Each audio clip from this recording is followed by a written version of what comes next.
줄 알았는데 처음으로 해가지고 제가 준비한 책은요, 아프다면 만성염증 때문입니다 라는 책이에요. 이 책을 읽어보시면 아시겠지만 염증에 대한 생각이 조금 바뀔 수 있는 계기가 되지 않을까라는 생각을 할 수 있고요. 그리고 보통 염증 하면은 뭐 어떤 거 생각하세요?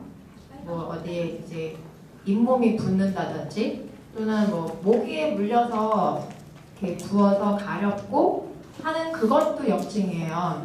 그리고 여러분 근육통, 운동 안 하다가 갑자기 운동을 하게 되면 다음날 어때요? 거의 못 일어나죠. 뻣뻣하고 아프고 쑤시고.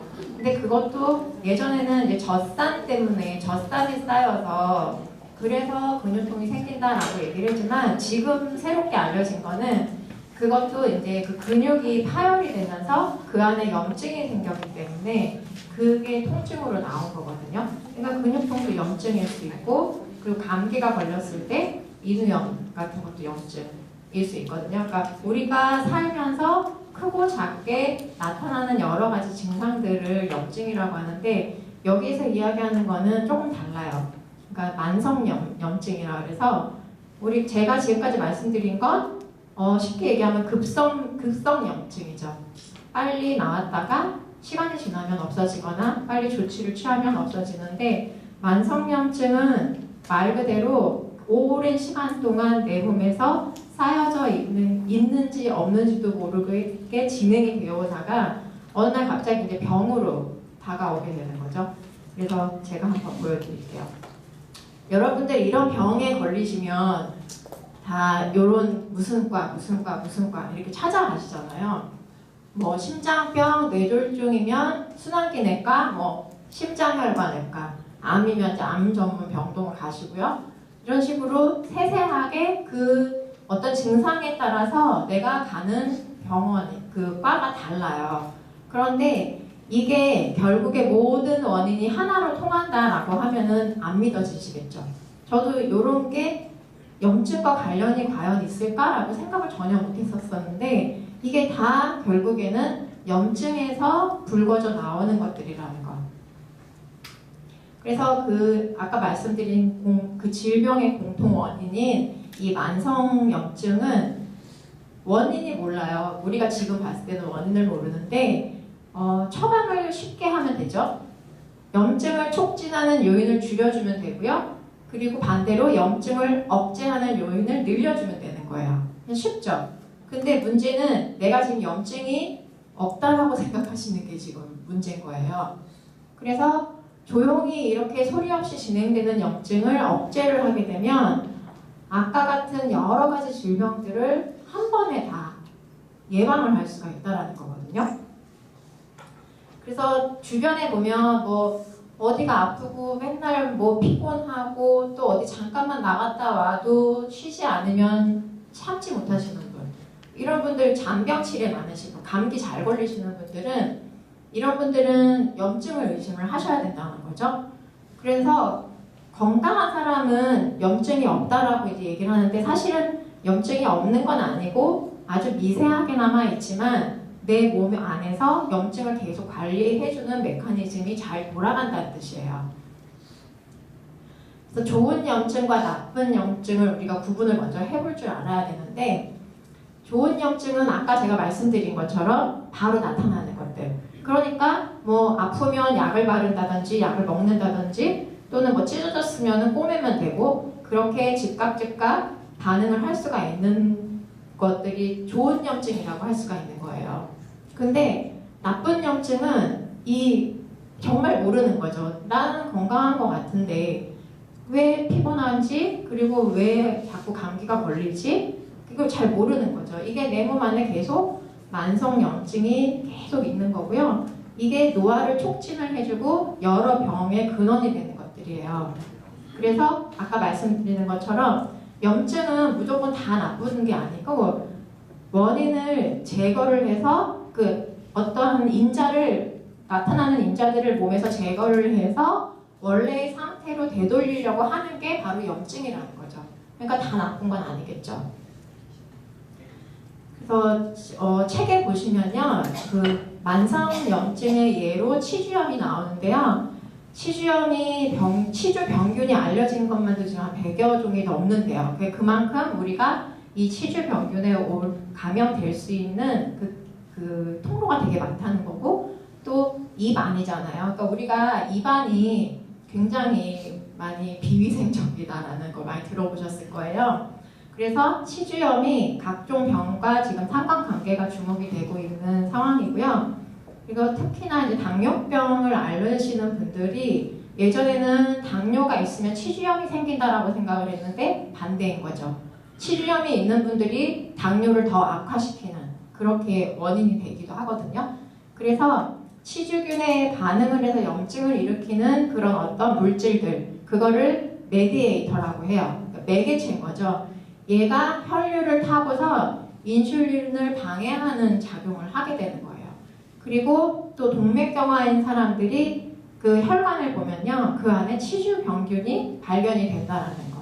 그러니까 지금 이거는 단편적인 예일 뿐이지만 여러 가지 많은 병들의 원인들이 어쩌면 이 염증과 관련이 굉장히 많다라는 거고, 이 사진에서처럼 뇌경색, 흡인성 폐렴, 그 다음 협심증, 당뇨, 동맥경화, 조산, 저체온증, 그리고 골다공증. 그러니까 여기에 나온 거 말고도 굉장히 많은 병들이 다 포함이 되어 있더라고요. 거기다가 지금 이 노화라는 게 염증과 굉장히 관계가 많은데, 염증이 계속 생기는 이유를 크게 3가지를 보면요. 첫 번째는 사실 이게 제일 중요해요. 어떻게 보면 잘못된 식습관, 그리고 운동습관, 그다음에 가장 큰 스트레스, 흡연. 이거는 내 의지로 바꿀 수 있는 것들이에요. 근데 1차적으로 이게 바뀌지 않는 한은 좋은 걸 아무리 먹는다 하더라도 바뀌기가 쉽지가 않거든요. 그리고 두 번째는 이제 관절 류마티즘, 크론병 같은 요거는 아예 처음부터 만성염증으로 질환으로 다가오는 것들이에요. 조금은 다르거든요. 이런 것 때문에 계속 몸에서 염증을 일으키면서 균형이 깨져버리는 거죠. 아까 말씀드린 좋은 매개체와 나쁜 매개체가 있는데 이 몸의 시스템이 오작동이 나가지고 이 균형을 못 맞추는 거예요. 그러니까 자꾸 나쁜 매개체만 몸에서 나오게 되는 상황이 된 거고요. 그리고 노화는 우리는 노화에서 벗어날 수가 없어요.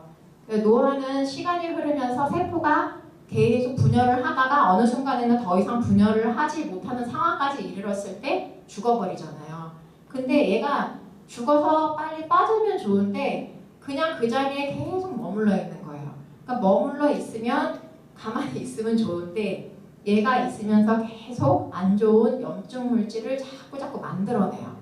그렇게 되면 그 옆에 있는 좋은 세포에게도 영향이 가서 자꾸 주변에 있는 세포까지도 염증을 일으킬 수 있는 매개체의 이 큰 역할이 자꾸 커지게 되는 거죠.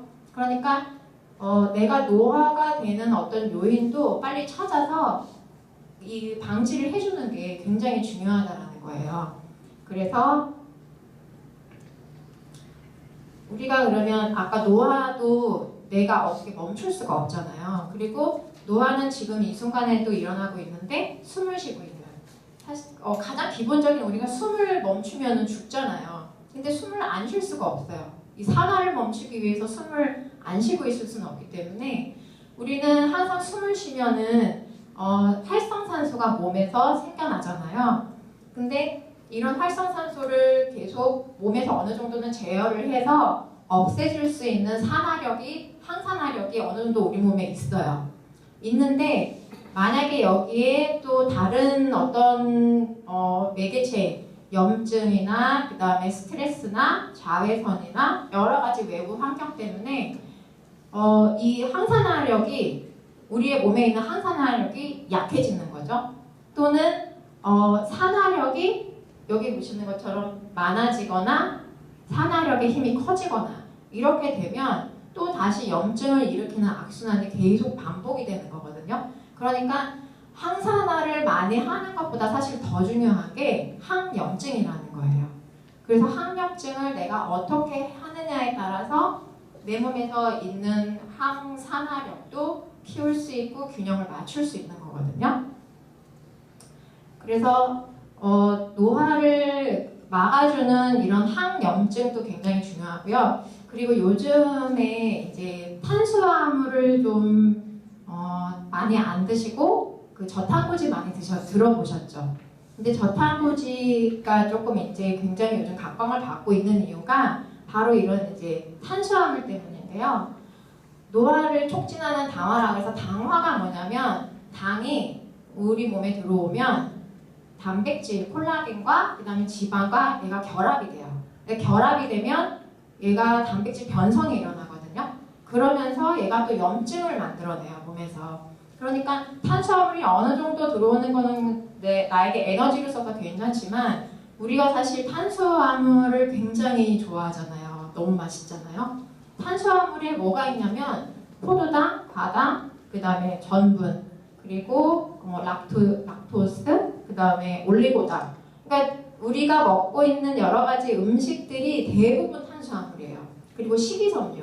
그러니까 탄수화물 중에서 유일하게 좋은 게 식이섬유인데 잘 안 드시잖아요. 그리고 포도당 중에서 과당과 포도당이 결합이 된 게 바로 설탕이에요. 그렇기 때문에 과당과 포도당이 탄수화물 중에서 가장 안 좋은 애들인데 이 두 개가 결합된 게 설탕이니까 얼마나 안 좋겠어요. 얘는 바로 몸에서 염증을 일으키는 유발을 해주는 아주 좋은 매개체가 되는 거죠.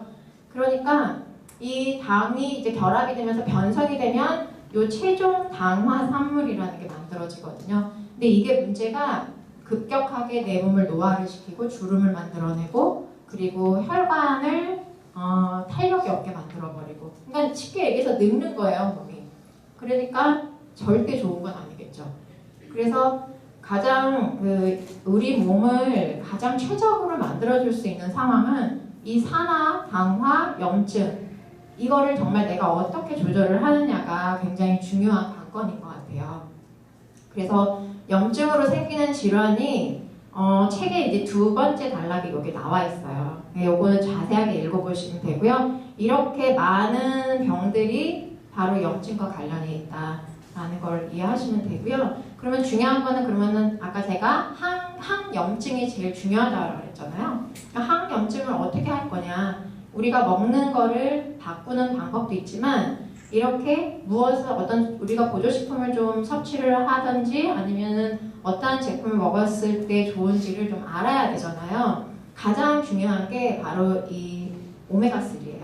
그러니까 오메가3 지방산이 염증을 낮춰준다라는 말씀을 많이 들어보셨을 거예요. 그러니까 보통은 혈행을 개선을 하고 피를 맑게 하고 이제 이렇게만 아시고 계시는데 염증을 완화시켜주는데 가장 좋은 게 이 오메가3거든요. 그래서 염증을 막는 메디에이터로 EPA하고 DHA가 정말 중요하고요. 이 안에 이제 알파 리놀레산이라는 게 있고요. 근데 이 반대의 역할을 하는 기름 지방산이 있어요. 그게 뭐냐면 아라키돈산 많이 들어보셨죠? 이거는 오메가6 계열이에요. 6 계열인데 6 계열이면 그럼 다 안 좋아요? 라고 해서 그 감마리놀레산도 6인데 그럼 그것도 안 좋냐라고 물어보시거든요. 근데 오메가6 계열 중에서 아라키돈산과 감마리놀레산, 프로스타글란딘 다 다른 아이들이에요. 그러니까 우리가 먹는 감마리놀레산은 생각하고 있던 오메가6 지방산하고는 완전히 다르다. 그러니까 그것도 염증을 완화시키는데 굉장히 좋은 역할을 하거든요. 그래서 EPA하고 DHA 이 두 아이들은 오메가3 계열의 지방산은 이 아라키돈산과 서로 경쟁적으로 작용을 해요. 만약에 내 몸에 오메가3가 부족해지잖아요? 그러면 아라키돈산이 그 자리를 확 차고 들어가요.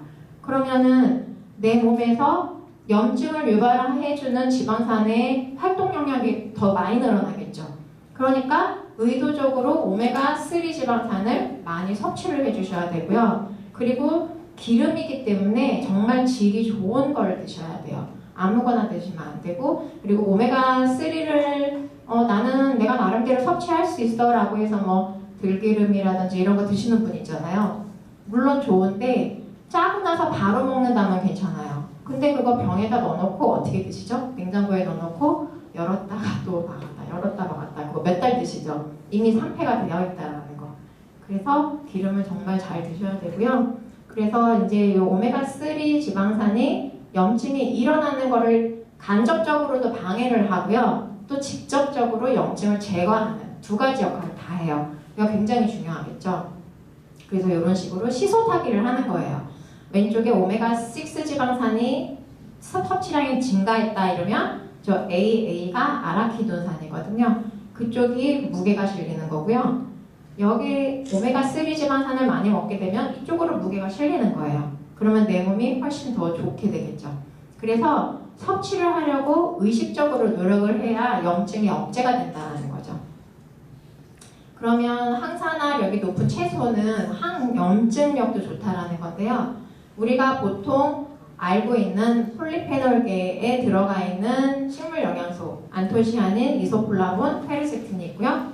그 다음에 황화물은 이제 그 냄새 나는 것들, 파냄새 쉽게 얘기해서, 그래서 마늘, 알리신, 황화알릴, 설포라판 이런 것들, 그 다음에 카로티노이드계에 있는 그 식물 영양소는 베타카로틴, 리코펜, 캡사이신 이런 게 있는데 이런 야채 과일을 우리가 많이 잘 섭취를 하게 되면 그 안에는 따라서 오는 것들이 비타민 C, E 그리고 식이섬유 같이 따라와요. 근데 이 아이들이 다 염증을 억제하는데 다 중요한 요소들이거든요. 그래서 저희 식품에는 제가 항염증에 좋은 식품을 골라봤는데 정말 저희 뉴트리라이트가 다 항염증에 좋은 것들이에요. 근데 그 중에서도 대표적으로 좋은 것들은 기본적으로 이제 장에 있는 세균도 없애줘야 되니까 저 유산균, 그리고 아까 식물 영양소 중에서 이소플라본 있었잖아요. 대도 단백질, 그리고 이쪽에는 식이섬유, 그리고 비타민 C와 그 다음에 카로틴 플러스는 비타민 A, 그리고 여기 레시틴하고 갈리는 비타민 E를 보충을 해줘요. 그래서 염증 있는 분들은 저는 갈리를 정말 추천을 많이 하거든요. 그리고 아까 정말 제일 중요한 오메가3, 그리고 이것저것 우리가 다 먹을 수 없기 때문에 이 더블 X는 기본으로 드셔야 된다는 거죠. 그러니까 뉴트리라이트 제품 자체는 내 몸에 있는 여러 가지 나쁜 노폐물을 빼주고 걸러주고 염증을 억제하는데 모든 도움을 줄 수 있다라는 정말 좋은 식품이다라는 걸 같이 제가 보게 된 것 같아요. 네, 제가 준비한 건 여기까지입니다. 감사합니다.